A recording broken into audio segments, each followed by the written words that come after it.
Meet Daniel Yaretz, a 20-year-old musician who's made it his life to help share the wonders of music. Daniel knows too well how much music can be instrumental in someone's life. In fact, Daniel swears that music saved his.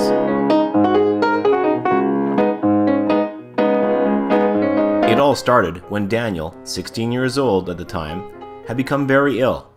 Headaches, fevers had forced him to go to the hospital. That's when life would never be the same. We didn't know what was going on. It was getting worse than getting better. And when I went to the hospital, they did a few tests and they sort of thought I had meningitis at first. After more tests, doctors found something worse. Something that would have them medevac Daniel to the Stollery Children's Hospital in Edmonton. Within 14 hours, I was in surgery, just like that. They found something wrong. There was something growing on my heart that was causing me to have heart failure in a sense. 2 operations later, Daniel was left recovering, tired, motionless. Inside, he was anxious to play music again. The one day there were some people visiting, and Daniel wanted to do a bit of music on the piano that was in the hospital. And we went there, and this condition he had from the surgery and from that was the tips of his fingers were very sore. But anyway, he went to try to play, and it didn't work. He just couldn't play, and I can remember him, the tears coming from his eyes, and he said to me, "Dad, will I be able to play again?" I says, "Yes, you will." But Daniel wasn't so optimistic. So much that he fell into a downward spin of depression. Never seen my brother that way before. It was harder because me and my brother are so close, and when I went to visit him, I didn't even know who he was because he just wasn't coherent at all. You could tell he just in a sense didn't want to live, I guess. You could just tell. Until one day when Daniel's social worker took it upon herself to bring music back into his hospital room. We got to know each other very well, and she really knew that I was really in love with music. The music was my passion. And she found out that Gord was coming through the hospital just singing to sick kids. We did that, and the nurses had asked me if I'd be willing to go down to intensive care and maybe play for some of the kids. And of course, I was willing to do that. I guess she hinted to them that, hey, I'm a young musician who's in the hospital having a hard time, and that Gord and his band of merry men should come by and sing a few tunes. You know, that was something that I wasn't really prepared for once I got down there. I thought it wasn't going to be a big deal, but it was also a life-changing experience for me. And I was really happy because I didn't hear music for such a long time. For about a month, I haven't heard music. And for him to come and just sing a few tunes for me was just amazing. And we played a few songs for him around his bedside, and there wasn't a dry eye in the room. But Daniel hadn't really moved much, for quite a while, and he kind of reached out and touched the guitar that day, which was a miracle on its own. After this whole singing and chatting and stuff, and lots of crying from both ends, he decided just to give me his guitar. I couldn't believe it.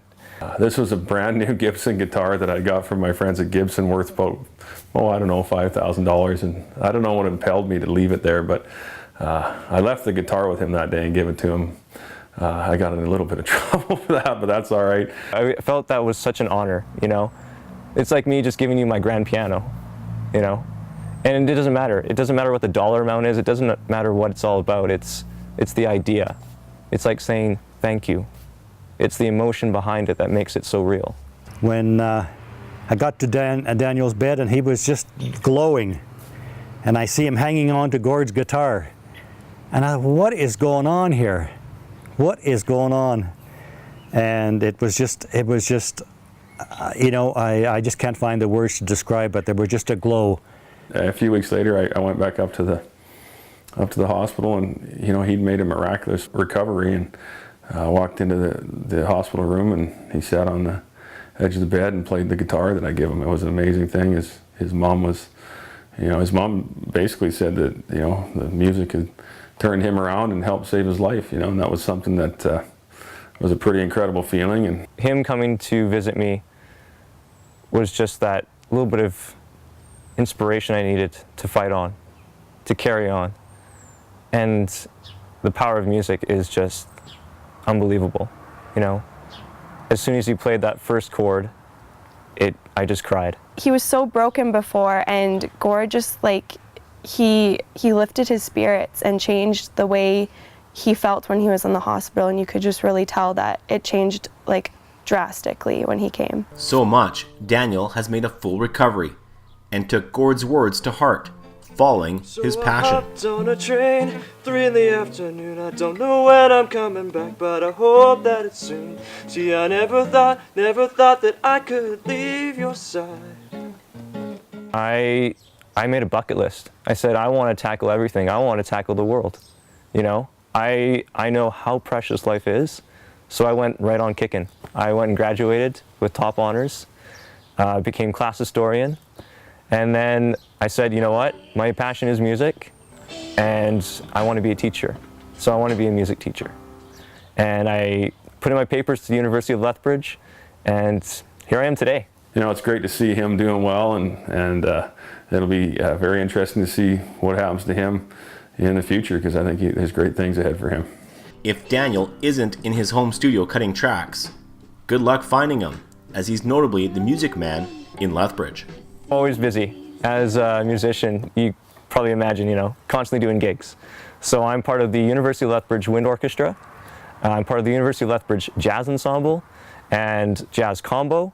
And on the side, I am with a group called the Groove Apostles, and we're just, you know, a little combo that does jazz and funk and pop tunes, and we just enjoy playing for people.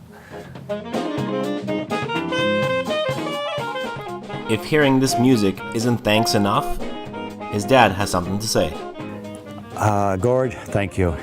That's all I got to say. You know, that's all I can say is just thank you so much.